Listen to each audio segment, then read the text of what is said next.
It is Friday the 13th. I know I never say what date it is, but it is Friday the 13th. And we are unlucky today. Last week we left you guys. We were headed to the yard to get our APU AC work done. We got it worked on. That was on Wednesday, and it got into the shop Wednesday afternoon. They fixed it. We go to bed Wednesday night and threw the breaker again. So we get up yesterday morning, we're like, hey, okay, first of all, it threw the breaker again. Second of all, my window, we can't roll it up and down. Like, the switch doesn't work on my door or his door. His window's fine, the locks are fine, everything else is fine, just my window. Okay? Not really a big deal, but just so you know. Okay. So they take it back into the shop, they fix the APU again, and they fix the door. When they deliver it back to us, the window was halfway down. Window wouldn't roll back up. And we'll go back up. So, you know, there's weird fixes for stuff, and we know this. Sometimes you're like, hit it with a hammer. And that actually works, right? So they're like, go open the door, shut the door. So we did that. And his window don't work either. And the APU don't work either. So it all goes back into the shop yesterday afternoon. They fixed the APU again. They fixed the windows, but I think really they just fixed his, because mine still doesn't work, but his does. And the APU still is not right. So Friday the 13th, lucky us. And double lucky, I don't know. We are headed to Henderson, Nevada. It's supposed to be 105 degrees when we're there. Which the truck AC works great. But when it gets that hot, we don't run the APU AC anyway. We run the big trucks. On another note, our friend Rob, he loves being called out as the celebrity he is. He is also running to Vegas with us. Rob is that way. Yeah. About 100 yards. If you watch the intro footage, you know what the back of a Schuster trailer looks like now. And we're all the way out to Henderson, and most likely all the way back with Rob. Yeah. So our appointment time is at 11 a.m. on Monday. Oh, we did go try out a new restaurant in Salix, Iowa. Population about 300 people probably. Maybe. Walker's is the name of the restaurant. And it was busy. It was busy. The pork tenderloin sandwich is worth the drive. I'm not that kind of girl. So I had Chislic. I'll leave you to look it up. It was good though. Chislic. Chislic. Go look it up. You might be glad you did. And wait staff was awesome. Yeah, you very all just like her butt. She did have a nice butt. Everybody there was super nice. And I hope this is going to be one of those super vanilla kind of trips. We'll see. I might have just I hope it's a boring drive. I really do. So I'm sure we're going to have a lot of food and fun with Rob along the way. So stick around and find out what happens.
good morning.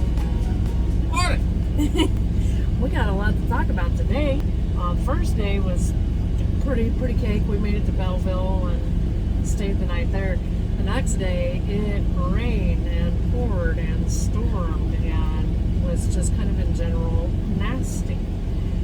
The third day, Rob led the way most of the way down here, and in this particular instance, I'm really glad that it was him in the lead and not this guy, because I don't have to listen to Rob. Somebody. Don't know what this guy's problem was. There was some guy in a semi decided that Rob had gone as far up the line as he was going to go. It was just kind of an unlucky day. However, we got up to Railroad Pass last night, and Rob talked us into going to the casino, which, I'm just going to say he didn't have to talk real hard. We decided to go. We're not retiring early. We did sign up for the Players Club and everything, and because my birthday is this month, I ended up with like $40 in free play. He got like 15 or something like that, yeah. And we ended up getting all these like free food vouchers and shit for the restaurants. So Rob took his Players Club card and took us out for dinner last night. Happy Father's Day, that was great.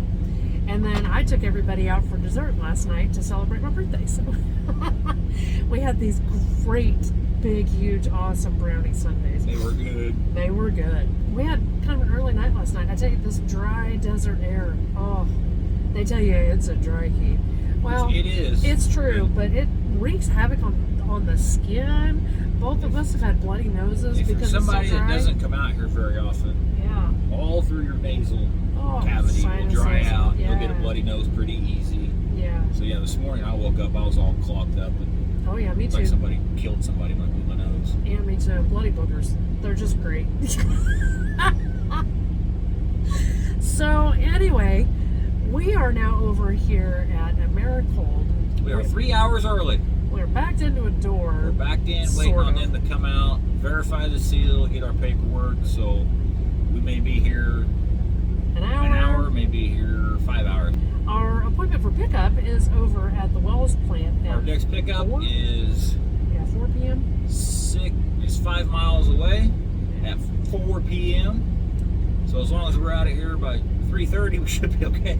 We've already decided we're going to pick that load up and pretty much stay the night right there on the street. Yeah, so I mentioned at the beginning of this that, we're running out here with Rob. Didn't know what was going on going back.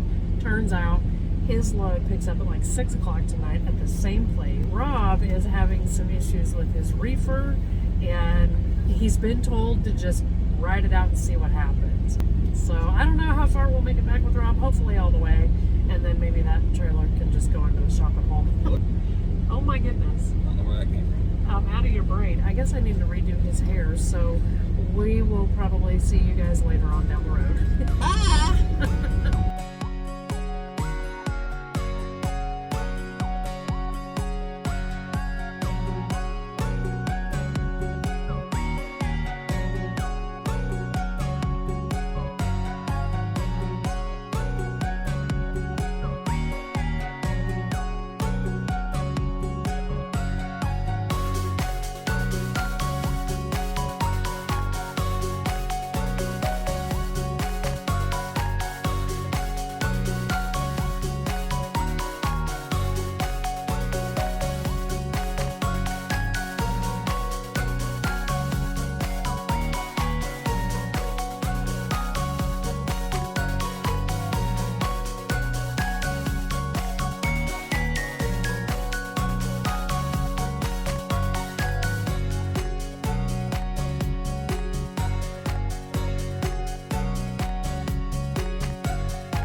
We did not get to run back with Rob. Turns out that oil leak on his reefer unit spelled doom for him. So they had him run it up to Thermo King there in Vegas, and then he swapped out and took another load out to California. So it'll probably be a few more days before we see Rob again. We did meet a couple of new drivers. They showed up in Vegas too. So hey, Ty and Bree. Really, I don't think there was anything special about our trip back other than it was so nice in Wyoming. The only good thing about the trip. 112 degrees in Vegas, and it was like 60 degrees in Wyoming, and man, you just can't beat that with a stick. The other benefit of Wyoming is we finally got to stop in and get his birthday box of cigars. So, are we a happy guy for that? I think that's a yes. So now that we're fully stocked on cigars, we've gotten rid of this load. Guess what comes next? Back to the shop. We talked about temperatures and adjusting to all of that, but do you know how long it takes for your eyes to be fully adapted to the dark? If you go from a bright room into a dark room, pitch black, it'll take about 30 minutes for your eyes to fully adjust. That's a long time. But that also explains why when I go to sleep at night, I can't see nearly as well as I can after I wake up in the middle of the night. Now going the other way, going from a dark room to a light room, your eyes will adjust quicker. Yeah. That's the survival stuff that's just built into us. Survival instincts. Well, having said all of that, you know what we usually say at this point in the video? Like, share, subscribe. Tell all your friends, but in the meantime, thanks for watching. See you, bye.